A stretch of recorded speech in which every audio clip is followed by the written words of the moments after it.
दोस्तों, वैसे तो परेशानियां हम सभी के जीवन में बार बार आती रहती हैं, लेकिन कोई परेशानियों से घबरा जाता है तो कोई उन परेशानियों से लड़ता है। लेकिन कई इंसान ऐसे होते हैं जो परेशानियों को आता देख उनसे घबरा कर दुखी रहने लग जाते हैं।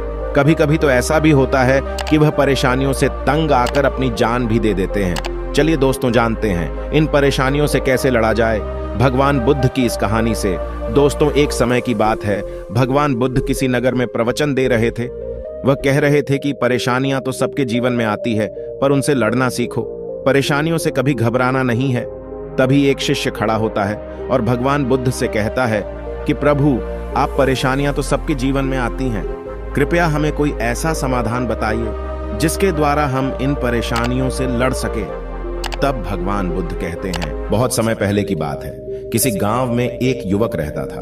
उस युवक के बड़े बड़े सपने थे और उसकी कुछ इच्छाएं थी। वह चाहता था कि इस दुनिया में सभी सुखी हो, सभी के पास धन हो, सभी ईमानदारी से काम करें, कोई भूखा ना सोए, सब खुश रहे। उसने सुना था कि हम जैसा सोचते हैं वैसा ही होता है और हमारी इच्छाओं को यह ब्रह्मांड पूरी करता है। इसलिए वह इन इच्छाओं को लिए हुए दिन रात सोचता रहता था, लेकिन हुआ कुछ भी नहीं। वह देखता कि दुनिया में दुख है, तकलीफ है, लोग एक दूसरे से नफरत करते हैं। उसकी इच्छाएं पूरी नहीं हो रही थी। तब एक दिन उसके मन में एक नई इच्छा ने जन्म लिया। उसने सोचा कि मैं हीरे मोती का व्यापारी बन जाता हूं। वह दिन रात इस इच्छा को लिए हुए सोचता रहा। वह सोचता कि कहीं से मुझे हीरे मोती पड़े मिल जाएंगे और मैं उनसे एक बड़ा व्यापार शुरू करूंगा। फिर सोचता कि कहीं से कोई एक सेठ आएगा और मुझे कुछ हीरे मोती देकर जाएगा और वह मेरे व्यापार में सहायता भी करेगा। मैं एक बड़ा व्यापारी बन जाऊंगा और वह सेठ अपनी लड़की से मेरा विवाह करा देगा। तब मेरे जीवन में खुशियां ही खुशियां होगी। ऐसी ही काल्पनिक सोच वह दिन रात बनाता रहता, लेकिन होता कुछ नहीं था। जब उस युवक के पिता को यह पता चला कि उसका बेटा एक हीरे मोती का व्यापारी बनना चाहता है, तो उसे बड़ी खुशी हुई। उस पिता ने अपनी कुछ संपत्ति बेचकर उस बेटे को 3 हीरे और मोती दे दिए और कहा, बेटा, मैं जानता हूं कि तुम हीरे मोती के व्यापारी बनना चाहते हो। मैं तुम्हारे लिए बहुत खुश हूं। मैंने अपनी आधी संपत्ति बेच दी है और यह 3 हीरे और 3 मोती तुम्हारे लिए खरीदे हैं। इनसे तुम व्यापार शुरू करो, तुम सफल हो जाओगे, तब मुझे बहुत खुशी होगी। लेकिन उस लड़के को यह 3 हीरे और 3 मोती कम लग रहे थे। उसने सोचा कि इन हीरे मोती से क्या होगा। कम से कम 1000 हीरे और मोती तो होने ही चाहिए थे। एक बड़ी दुकान होनी चाहिए थी।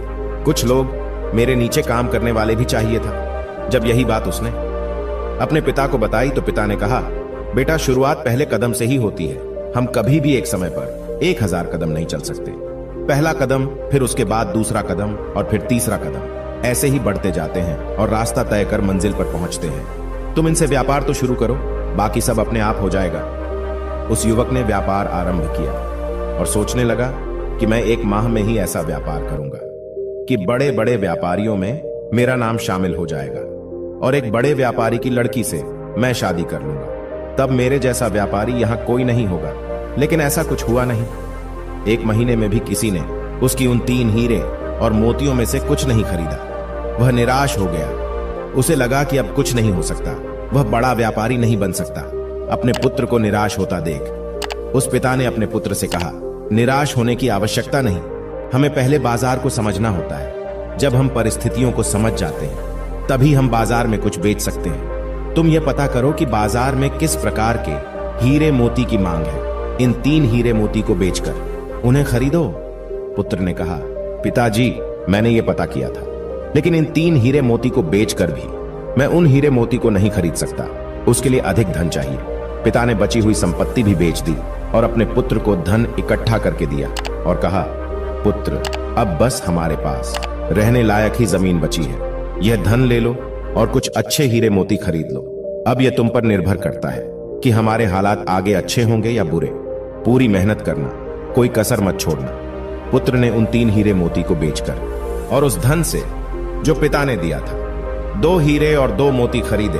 उसने उन हीरे मोती से दोबारा व्यापार आरंभ किया और सोचने लगा कि मेरे इन हीरे मोती की चर्चा दूर दूर तक होगी और राजा स्वयं मेरे हीरे मोती खरीदने आएंगे और होनहार, तेज और बुद्धि वाला लड़का देखकर राजा अपनी लड़की की शादी मुझसे तय कर देंगे। लेकिन 1 महीना बीत गया, लेकिन उसके पास कोई नहीं आया। किसी ने उसकी हीरे मोती में दिलचस्पी नहीं दिखाई। वह फिर से गहरी निराशा में चला गया और वह अपने पिता के पास वापस आया और उसने कहा, पिताजी, मैं व्यापारी बनने लायक नहीं हूं, आप यह दोनों हीरे रख लीजिए। पिता ने कहा, कोई बात नहीं, ये दोनों हीरे तुम ही अपने पास रखो और फिर से कोशिश करो। युवक ने दोनों हीरे अपने पास तो रख लिए, पर उसके मन में गहरी निराशा थी। वह फिर से सोचने लगा, काश दुनिया में सबके पास एक समान धन दौलत होती, न तो कोई अमीर होता न गरीब। जो कोई कुछ भी करना चाहता वह तुरंत हो जाता। मैं व्यापार करता और तुरंत ही बड़ा व्यापारी बन जाता। अब तो कोई मुझे अपनी लड़की भी नहीं देगा। एक दिन युवक के मन में ख्याल आया कि वह अपने घर से कहीं दूर चला जाए, जहां पर उसके परिवार की जिम्मेदारी ना हो। अपने अकेले का ख्याल तो वह खुद रख सकता है। फिर उसने सोचा कि मैं सन्यासी बन जाता हूं, मान सम्मान भी मिलेगा और जिम्मेदारियों से छुटकारा भी। यही सोचकर एक रात अपने घर से वह उन 2 हीरे मोती में से एक हीरा और एक मोती लेकर चला गया। जाते समय उसके ख्यालों में था कि वह बाहर मर्जी की जिंदगी जिएगा, न किसी की रोक टोक होगी और ना ही किसी को जवाब देना होगा और ना ही किसी की जिम्मेदारी होगी। जीवन को पूरी मस्ती में जिएगा। घर से जाते ही उसने वह एक हीरा और मोती बेच दिया और 6 महीने तक आराम से जिंदगी को काटा। अब उसके पास धन समाप्त हो गया था।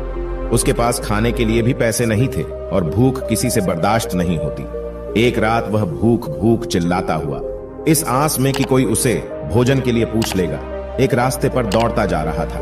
लेकिन उसे किसी ने भोजन के लिए पूछा ही नहीं। तब उसे अपने घर की याद आई, अपने पिता और मां की याद आई। लेकिन वह अब घर कैसे जाए?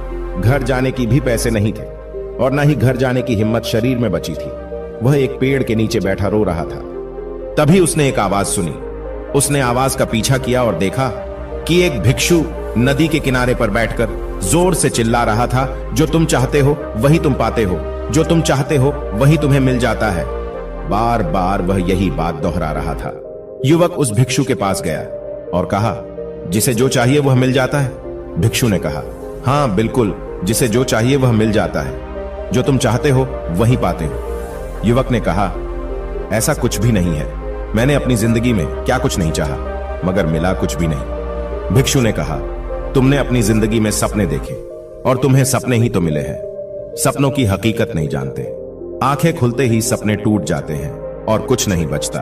इसी प्रकार तुमने अपने सपनों को चाहा और वही तुम्हें मिले, सब टूट गए। सपने टूटने के लिए ही होते हैं। युवक ने कहा, तो क्या सपने देखना, कुछ चाहना गलत है? भिक्षु ने कहा, नहीं, सपने देखना गलत नहीं है, कुछ चाहना भी गलत नहीं है। सपने वही देखो जो तुम पूरा कर सकते हो। उसी चीज को चाहो जिसे तुम पा सकते हो, जिसके लिए तुम कर्म कर सकते हो, जिसके लिए तुम मेहनत कर सकते हो। सपना बड़ा हो, चाहत बड़ी हो तो कोई बात नहीं, लेकिन तुम में वह हिम्मत होनी चाहिए कि तुम उसे अपने अधिकार में ला सको। तुम्हारे भीतर उस चाहत, उस सपने के लिए शक नहीं होना चाहिए। युवक ने कहा, मैं ऐसा क्या करूं जो मैं चाहता हूं वह हो जाए?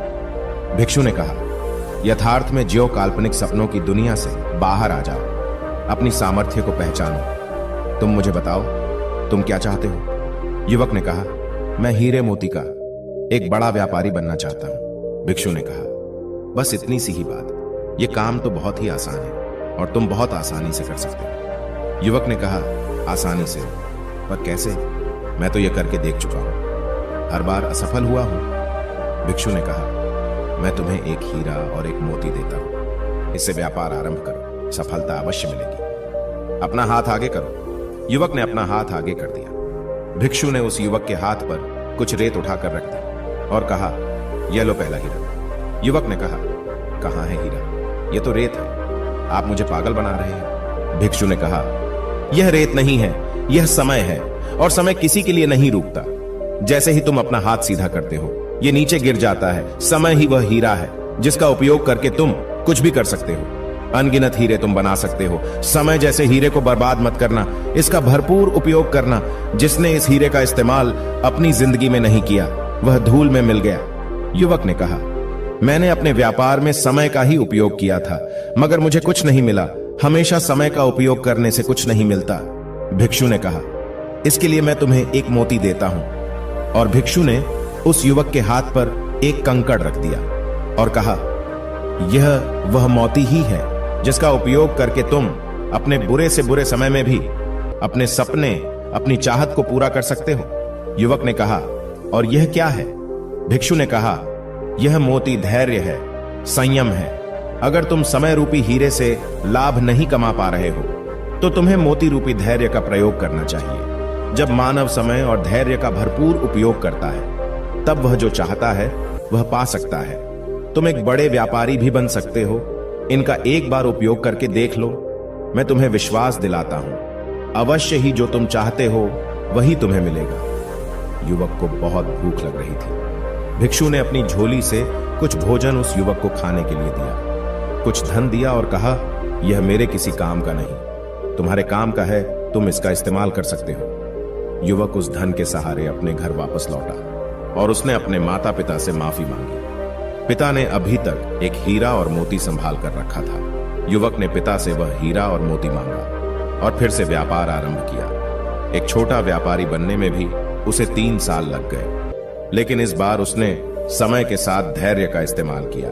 लेकिन अगले 2 साल में वह एक बड़ा व्यापारी बन गया और उसकी शादी भी हो गई, लेकिन एक गरीब घर की गरीब लड़की से, जो उसने खुद पसंद की थी, क्योंकि जिस पैसे के कारण पहले वह शादी करना चाहता था, अब वह पैसा तो उसके पास बहुत था। ठीक उसी प्रकार हमारे जीवन में भी इच्छाएं तो कर लेते हैं, लेकिन उन्हें पूरा करने के लिए समय का उपयोग नहीं करते।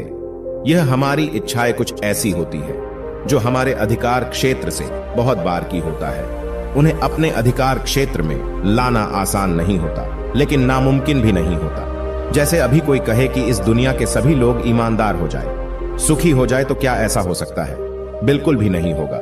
लेकिन कोई व्यक्ति इसके लिए प्रयास करता है और अपने प्रयास से बहुत हद तक अपने सपने को साकार कर सकता है। तथागत गौतम बुद्ध खुद इसका उदाहरण है।